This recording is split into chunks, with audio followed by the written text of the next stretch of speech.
welcome back to the Anime Iceberg. I'm Megan. And I'm Meg. And today we're talking about Dr. Stone episode 74, Medusa Mechanism. Yes, in this episode, the team is going to need a weapon for when Stanley inevitably catches up to them. Yep, and this is manga chapters 177, Medusa Mechanism, and 178, Science Scales Mountains. Yeah, let's get into it.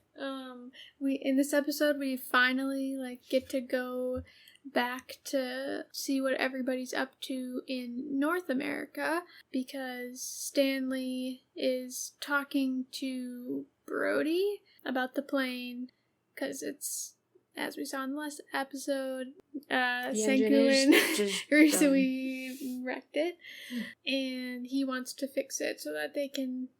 I mean, honestly, it's their only viable option to go after Senku and his crew, because they only have a boat, and they can't really, walk. They'll never catch up to them that way. One interesting thing is that Stanley is now not even bothering to encrypt the messages, so Senku and his crew can hear that they're gonna fix up the plane. He said they're not doing it because they can't do it. They can't do anything about it. They're on land. Yeah, I think when they were on the motorcycles, Ukyo said something like, well, I guess it doesn't matter if they encrypt it now, because even if we know their plans, we're not going to be able to stop them. Mm-hmm. What's the point? Yeah. So Senku gives the American team their task, which is to take apart the Medusa and figure out how it works. Of course, they have to find it first, because Stanley shot it off of the front of the boat, and we see Homura come in clutch, and she spots it, which I just appreciate, because everybody gets oh yeah, I was oh yeah, I forgot you're the character. Yeah. And oh wait, she's there, and she is important. But now that they've found it, we see that the Americans and the Japanese in America, they're not, they're working together, but they're not in sync. Or, because Brody's you guys can't just, take apart the Medusa, we're gonna be watching over you. And, he was very suspicious of them, and Niki's well, we needed to heal people, so that's why we're gonna take it apart. But of course, they don't actually know what Senku's plan is. They're just trying to guess. But first they need an expert to take it apart, because none of them know anything about gears and all of that. Intricate things. Yeah.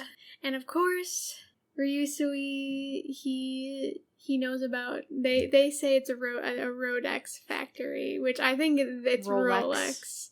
Copyright stuff, yeah. So basically a watch factory that's near enough to them where they might be able to find someone to take apart the Medusa. But of course he has no idea exactly where to tell them to go, and Chelsea's that's where I come in, I can do this, and she draws up a map, and they're how are we gonna get this to them? And Senku does something smart but also horrible.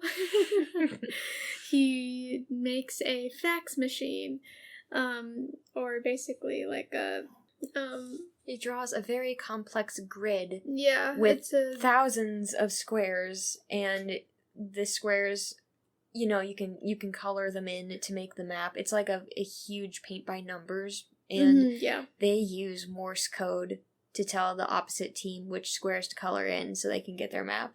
And poor Gen and poor Yuzuriha are the ones who are, listening and Morse coding each other, and it's just... Oh, that looked like so much work. It looked horrible, but also I think it's, one of the cutest little scenes that we've... that we've seen so far. Okay, I got something to say before we break that down, but I didn't realize Yuzuriha knows Morse code. Yeah, I was pretty cool about that, too. I was oh, wow. Yeah, and Gen's tapping it out, too, and... I wonder if Senku taught everyone, because they seem to use it quite often. Yeah, or some kind of. Well, especially Yuzuriha, they're tight, so he probably would have been hey, just we might need this later. But so the scene we're talking about, I was actually kind of disappointed it's not in the manga. it kind of makes sense why it's not, though. But in the anime, they have to show how long the fax machine takes. So they have, like, this little time lapse, and you see the characters in the background. And it's just the cutest thing. We got Senku and Gen and Chelsea and Luna kind of gathered around the fax machine. And then in the background, Chrome's trying to watch them, and Suika is too. But they start getting tired, so Ryusui and Ukyo take Suika to put her to bed, and Suika's on Ukyo's back, and then Taiju just grabs Chrome's hand and leads him away, because Chrome's, like, having trouble standing up. Mm-hmm. Yeah, it's super cute. But something extra we do get in the manga is Senku in his little sleeping sack. I think we've mentioned this on the podcast before, but I don't know what it is about their little sleeping bags. They're so cute. You just see their little heads poking out of them. But, it's a bonus little detail, but, he's in his sleeping sack, but as soon as they need science-y work done, he just jolts upright and he already has a piece of paper in his hand. Mm-hmm. Yeah, he's ready to go. And so they finish their fax machine map, and they set out to find the factory, and they first find the CEO of Rodex and revive them, and are like, who would be the best person to revive? And she's like, guy, here's my top employee. So they revive the guy, and honestly, they say this, I think, in the anime and the manga, but it's probably the most accurate reaction to getting revived. Yeah, because everybody else is just like, okay, tell me the situation. And like, Joel's just like, don't look at me, I'm naked. Yeah, he immediately freaks out. But he's an interesting... We both like him a lot. Yeah. But he is very smart he's like immediately on board to take apart the Medusa and figure out how it works. But we learn, like, he is terrified of girls. And somebody's like, you're so busy with your work, you never learn how to talk to girls. And so, like, every time they try to talk to him, he, like, looks away and, like, doesn't respond. And it's so funny, in the manga, they spell words differently when he says them. Like, a girl tries to talk to him, and they're like, is this how it works? And instead of saying maybe, he goes, maybe. But then he's, like, super snarky and, like, stuck up to the guys who try to talk to him. Mm-hmm. I have a theory about that. I feel like it's kind of a defense mechanism of nerdy kids, where it's like, I never learned how to talk to girls, so I can just kind of avoid them, and I'm really shy around them. And with the guys, it's like, assert dominance so that they don't try to pummel you. Yeah, it's such a middle school attitude. It is, but, like, you can't take him seriously because half of the people in the room he's terrified of. Yeah, so we start taking it apart, and we find out that there's a diamond at the core of it, that's serving as the battery, which apparently diamonds can actually be used as batteries. Oh, that's cool. Yeah, it's interesting. Joel, like, takes it out and then puts it back in. He does the classic, like, let's turn it off and turn it back on. Well, that works with batteries. If you take them out and put them back in, there's just, like, a little bit of juice you can get out of them. Yep, and Nikki had told him earlier, like, this is how the device is activated, but don't test it when you're alone. And, of course, he, like, immediately does, and he gets turned to stone. But they figured out something important about the Medusa, is that it's run on diamonds. But then we kind of go back to the crew in South America, and they are taking their bikes across. Right now they're in a desert, and they have just they're nearing the Andes Mountains. And basically their goal is to reach the rainforest before the plane is fixed, because once they reach that, then Stanley will not be able to see them. In the rainforest, it'll act as camouflage, or not camouflage. They just Chelsea is thinking ahead, because they're kind of, they have no idea when the plane's gonna be fixed, and so they need to hurry. And she's like, we need to distribute our weight evenly across the motorcycles, and She starts by asking Luna, hey, how much do you weigh? Point blank. Yeah, she just has no, like, hey, maybe I shouldn't ask that. I don't know. In the stone world, would you be insecure about that? No. I mean, like, for this purpose? No. I don't care. I kind of don't know how much I weigh currently. I don't have a scale in my bathroom. No comment on my end.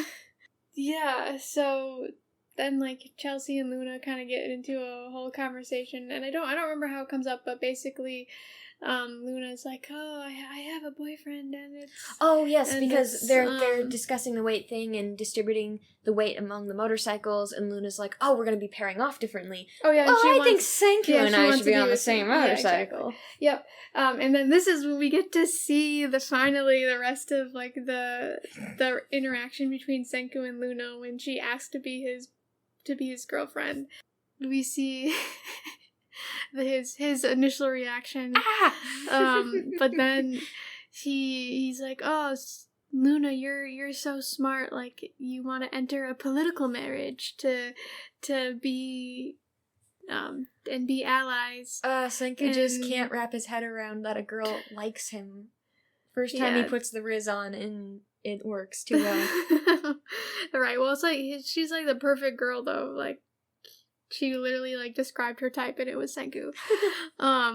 And of course all of his friends are like, of course, he's just being sleazy. And Chelsea's like, you don't have a boyfriend. Sorry. And it breaks Luna's heart, but she'll be fine. It's kind of funny because we get that, and then, like, that's kind of it, honestly. Yeah, well, Senku doesn't care, so he's not gonna bring it up. But I mean, like, I think Senku really does appreciate Luna, and he's like, man, I'm glad she's on our team. But if she brought up the whole dating thing to him again, he'd be like, oh, what, we're still on that? Like, I kind of am curious to see how he's gonna handle that going forward. You know, like, if they get to a point where Luna pulls him aside and is like, hey, I really gotta tell you, like, I like you, and I don't know if Senku has the ability to let her down gently. Yes, he does. Well, I mean, he can. We saw him turn on the charm. Like, we know he can. He's, like, emotionally conscious, at least. But I don't know if he'd be. Well, I can imagine it being something like, Luna, you're a cool-headed gal and a capable woman, but I'm not the guy for you. Mm-hmm. Yep. So. But anyway, after that crushing conversation, Senku, like, quick makes a scale, very Stone World scale, and everybody, and he also makes a point. He also says, like, we have no idea how much we weigh. We've all been in the Stone World eating, you know, totally different diet and, like, working out a lot more. Yeah, so, they weigh everybody, and we get new pairings. I will cover those later. Yeah, there's definitely, maybe we'll do a poll, because there's definitely a bike that I think we both would want to be on. Oh, heck yeah.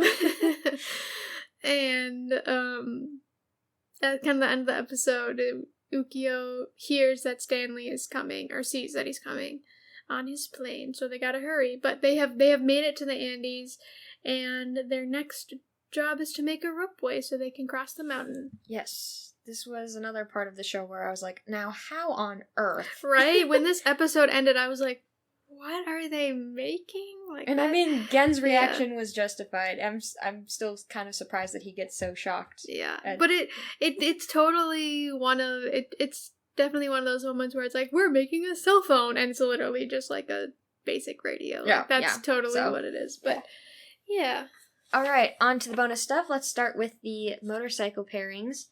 So, I had to, in the manga, they have the heights and weights of all the characters. But of course, since it's from Japan, I couldn't get a good grip on how much it actually was, so I converted it to American, so to pounds and feet and inches. Francois is 5'3" and 110 pounds. Ukyo is 5'7", 139 pounds. Carlos is 6'1", 159 pounds. Gen is 5'7", 134 Wait, pounds. Carlos is how much? 6'1", 159 pounds. He's tiny. For his height? Yeah, he does seem to be, he's kind of like, I would say he's wiry, like he's got muscle. It's very obvious he's got muscle, but I think he's compact. Yeah. Gen is 5'7", 134 pounds. Taiju is 6'2", 209 pounds. That makes more sense. Yeah. Ryusui is 6'1", 172 pounds. Holy smokes, yeah, he outweighs Carlos by quite a bit, and they're the same height. Yeah, but what? Ryusui is more jacked. That makes sense. Yeah, but so Carlos, he's the driver. Yes, right? he is muscular, but like, again, wiry, kind of muscular. Interesting. Suika is 3'9" and 46 pounds. She's so tiny. Hyoga is 6'2", 179 pounds. Zeno is 5'9", 152 pounds. Tsukasa is 6'4", 218 pounds. Kohaku is 5'2", 115 pounds. Senku is 5'6", 134 pounds. Kaseki is 5'1", 126 pounds. Max is 5'2", 130 pounds. Chelsea is 4'9", 88 pounds. Luna is 5'4", 121 pounds. And Chrome is 5'6", 139 pounds. And then the boiler, they have a big motorcycle, is 287 pounds. Wow. Yeah. So, the pairings come to Francois, Suika, and the boiler, so 443 pounds total. Ukyo, Hyoga, and Kaseki, 443 pounds. Carlos, Zeno, and Max, 441 pounds. Gen, Tsukasa, Chelsea, 441 pounds. Taiju, Kohaku, Luna, 445 pounds. Ryusui, Senku, and Chrome, 445 pounds. And, we prefer the last fight. Yeah, I love that trio. Yeah, it'd be such a fun... They're so fun. Such a fun bike to be on. Yeah. And then, for a manga note, we've got Brody's character file. So, Night File number 9 from Zeno Science Kingdom. Brody, mechanical skills is 5 stars, stamina is 4 stars, and acumen is 3 stars. Full name is Brody Dudley. There is a typo in the manga. It said his height is 822 centimeters. That is not correct. If I had to guess, I think they meant 182 centimeters, and that's about 5'11", almost 6 foot. Yeah. Because he seems on the taller side. Yeah, he definitely is on the taller side. I'd need to see him, like, next to Tsukasa or something for, like, reference. Yeah. But, yeah. Profession is a mechanic. Even as a child, Brody was a gearhead who loved tinkering with cars. He's not much for the theoretical, so he doesn't sweat the details too much when putting together massive projects, which is why Brody is so grateful to Zeno. He's willing to follow Captain Stanley's orders and do all he can to see Zeno's vision fulfilled. So he's just like a guy who somebody has a plan and he'll follow them, I guess. Buddy, pick somebody with a better plan. Yeah, his plan sucks. But yeah. Oh yeah, and we got a new character, so Joel. His full name is Joel Gear. Har har. That's very creative. Honestly, that's not bad. He's played by James Marler, who is additional voices in Haikyuu and Vinland Saga. He is, I haven't watched the dub yet, so I don't know how to pronounce it, but Job in Gachakuta? I don't even know if I'm saying the name of that right. I only read the manga. And Akiyama in Call of the Night. Joel is of Hebrew origin and means Yahweh is God. So his name actually has to do with an Old Testament prophet. But yeah, Yahweh is God, so God is God, basically. And his last name, Gear, is kind of self-explanatory, the wheels and a mechanism that make it run. So he's a cog in God's machine. You know, that kind of makes sense for what he does later. Like, a gear in divine providence, and, like, a small part of the bigger picture. Yeah. If you wanna read too much into it. Okay, so we didn't put this on here, but we finished To Be Hero, the first season. And I think we're gonna do like a bigger episode when like the whole show is done, which I think might be a while. Yeah. But I don't know. I liked it, but I kind of would rearrange the timeline a little to make it less confusing. Yeah, I really liked all the characters, except for, honestly, like, the guy we were introduced to first. And just because, like, I think it's Ling Li. Just because, like, we don't know him that well. Yeah, he seems fine. It's just Whiplash. Do you have a favorite character? I don't know. The only person that I don't really care for is Little Johnny, which I know that you I know that you really like him. And Dragon Boy, but that's because right now he's, like, bad. He's the worst. But, yeah.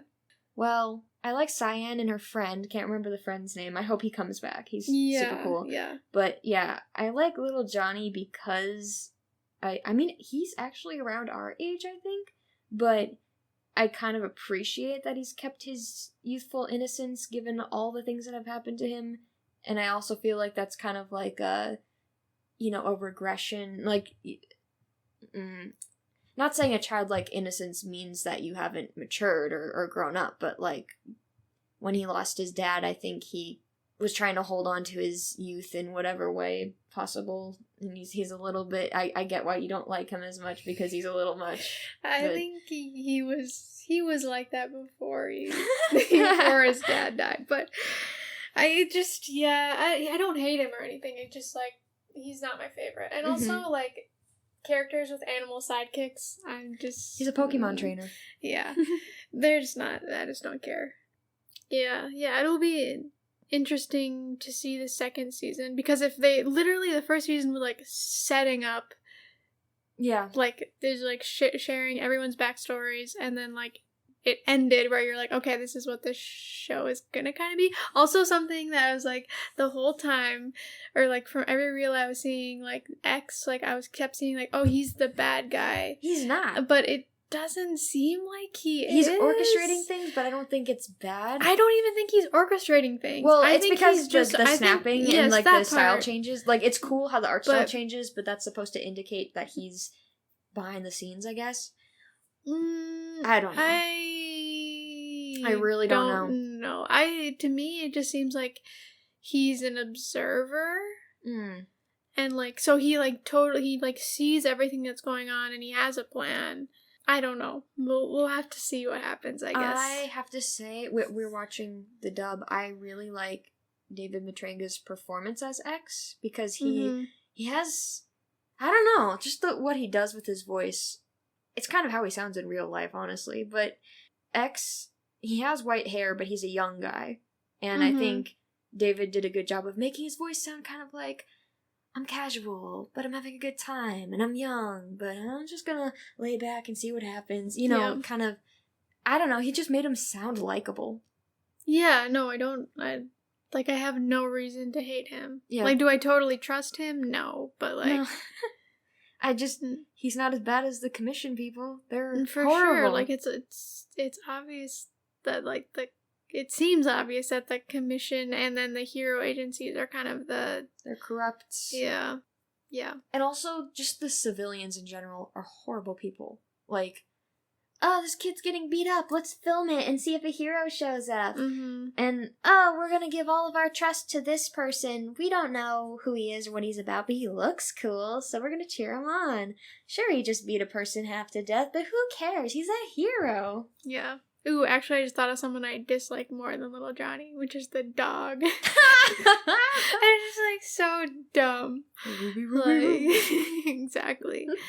I wouldn't dislike the dog character if he wasn't just shoehorned in. Right? Like, that was, like, the most... We need to round out the cast with another animal.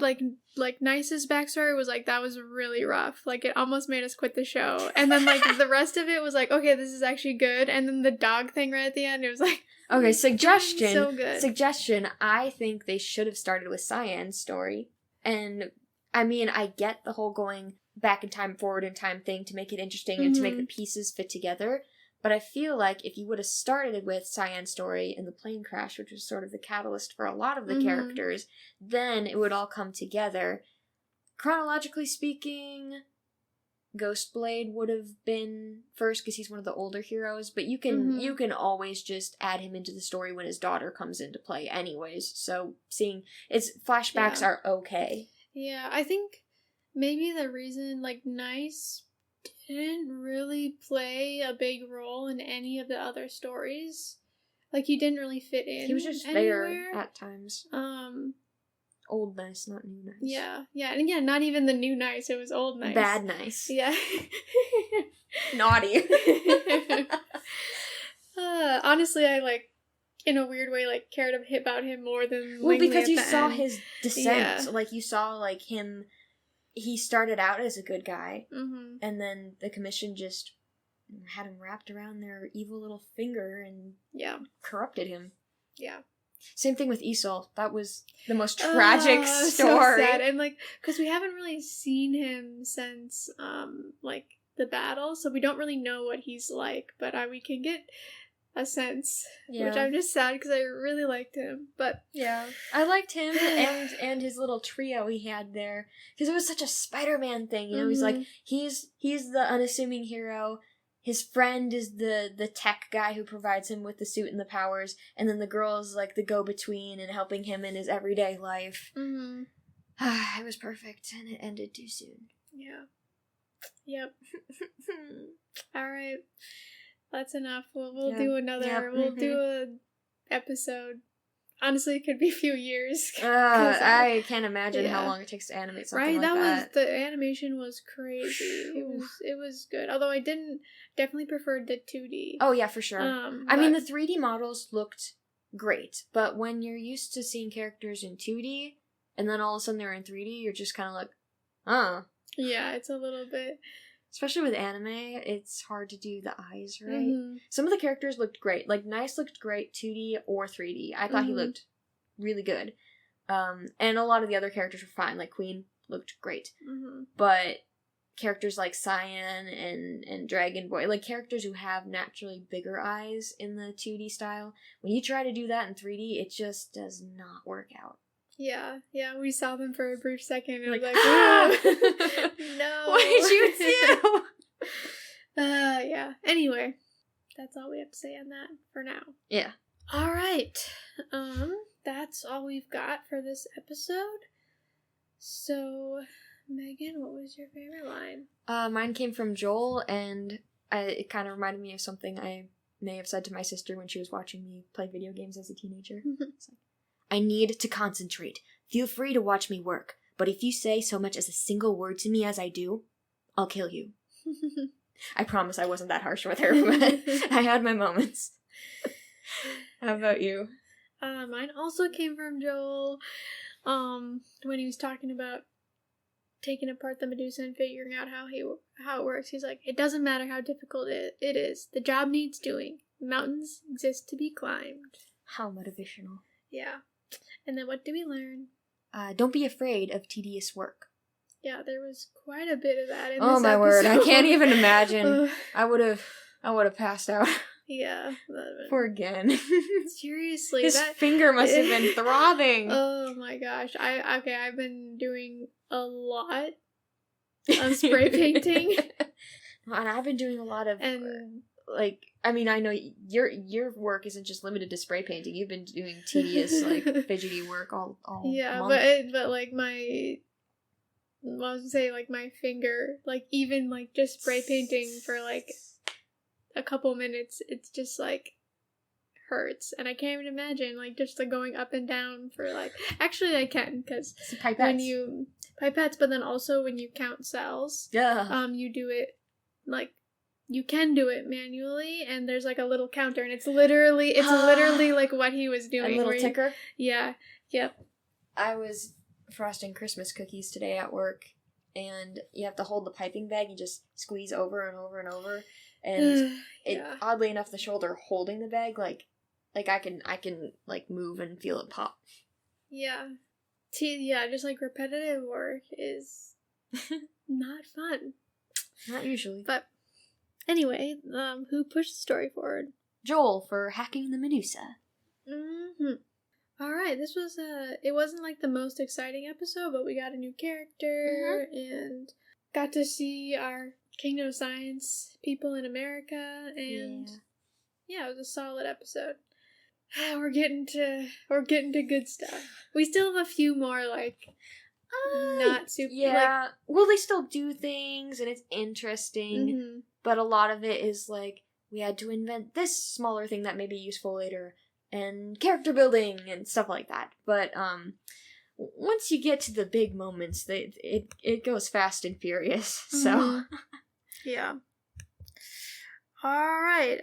So actually, next week we will not have an episode because we taking a break for Thanksgiving.